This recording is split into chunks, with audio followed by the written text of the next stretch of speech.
The Nigerian Customs has uncovered a plot by notorious group, the Boko, to attack certain locations within the Federal Capital Territory (FCT) Abuja.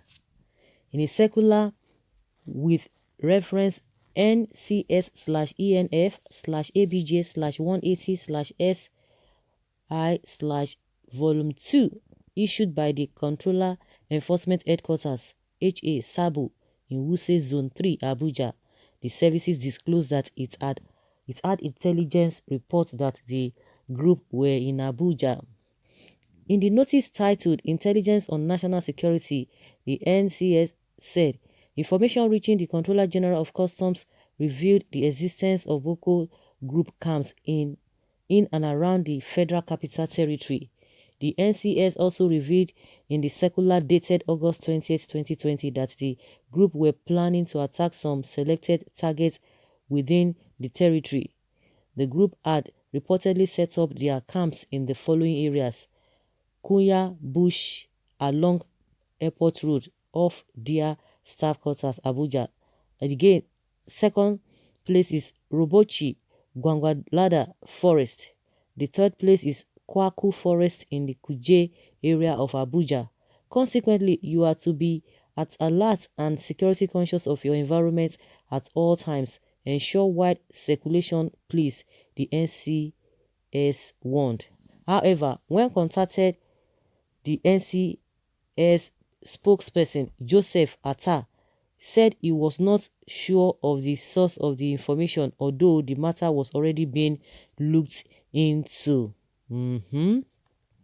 Let them gather their intelligence gathering or their intelligence report very well. Let them do that so that we'll not hear, to avoid a story that touch, to really avoid story that touch.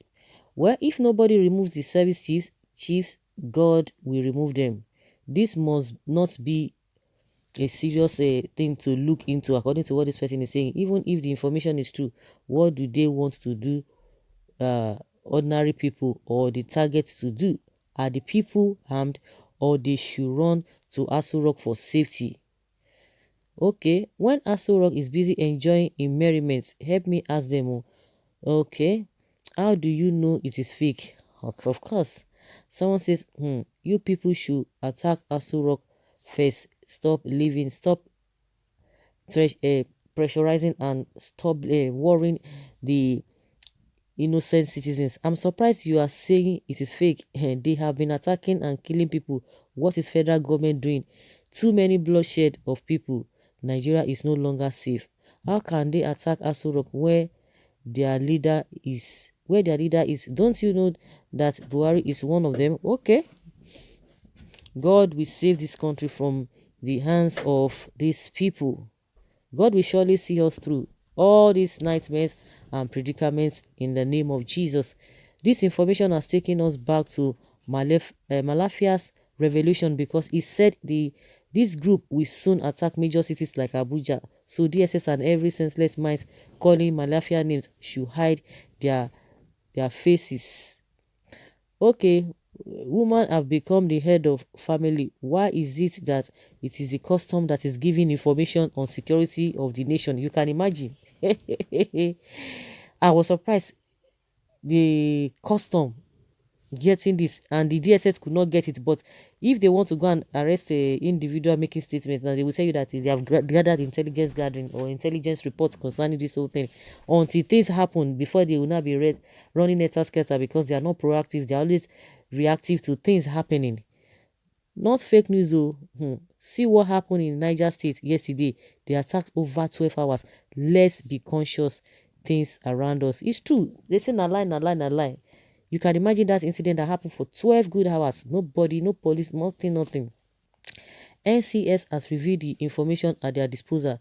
The ball is now in the court of the security operatives. There must be no excuse thereafter. You are a coward. Stop making noise. They should free other places, but enter inside Aso Rock or Villa direct and do whatever they want to do, but leave innocent people alone. Okay, now wow. So if this information were truth, why Nigeria security bring it on the air to inform the Boko people again. My country, Niger, when did NCS become the intelligence guru? In every nonsense there is sense. Therefore, even if it is fake news, be watchful and be vigilant. A lot of things have been happening, and those people never got a first-hand information, and they just ran into it. So how come that people will hear such a thing? Even in Nigeria now, everybody, when you are working, even those areas that have not been mentioned, once you are working in that area, you just be looking, because a lot of crimes in many forms, in different dimensions, have been happening. Just like I used to say, they will tell you that, say, oh, these Boko people are not in charge of a particular area. They're not in charge of this area. They're not in charge of this area. They're not say they are not controlling any section. But when they were controlling all those places, they were controlling. At the end of the day, what were they doing? They were taking lives. Now they are not controlling those places. You think that they are not controlling according to the government's information, yet they are still taking people's lives. So what is the difference? Then what makes the difference? Is it not the same thing? Lives were lost, and lives they are still people are still losing lives, and you are telling us they are not occupying, yet they are still doing whatever they want to do, whichever way they want to do it, and you are telling us that you have defeated them according to Lai Mohammed. Okay. There's nothing like fake news here. Or are you saying it's impossible? Don't you know that these people are capable of anything? I'm so surprised that some people can say it is fake news in this day and time. Okay, these people are in every part of the country now. It's just the prayers of the saints that is like making things look calm. Is it when it happens that you believe it and start blaming the service chiefs and government? Those saying, since when the service chiefs becomes DSS, don't you know that information can come from anywhere? Stay there. Now, they say, make na dey shine eyes. Nigeria is under siege of this Boko Fulani and other groups. This is not fake news. When the intelligence operatives fail in their duty, won't anybody blow the trumpet to warn the people? Everyone must be security conscious. All bushes and forests in all states have been taken over by them. We shall believe this news when the reality dawn on us, and we start applying fire brigade approach after lives have been lost. Nigeria is a pity. Everyone should pray to their God to save them, for I am afraid for what has been planned against this great country. The will of Jesus will be done. Amen. Everybody be careful, be watchful, be conscious of your environment. Stop saying a lie, a lie, a lie. So guys, let us have your own take in the comment section.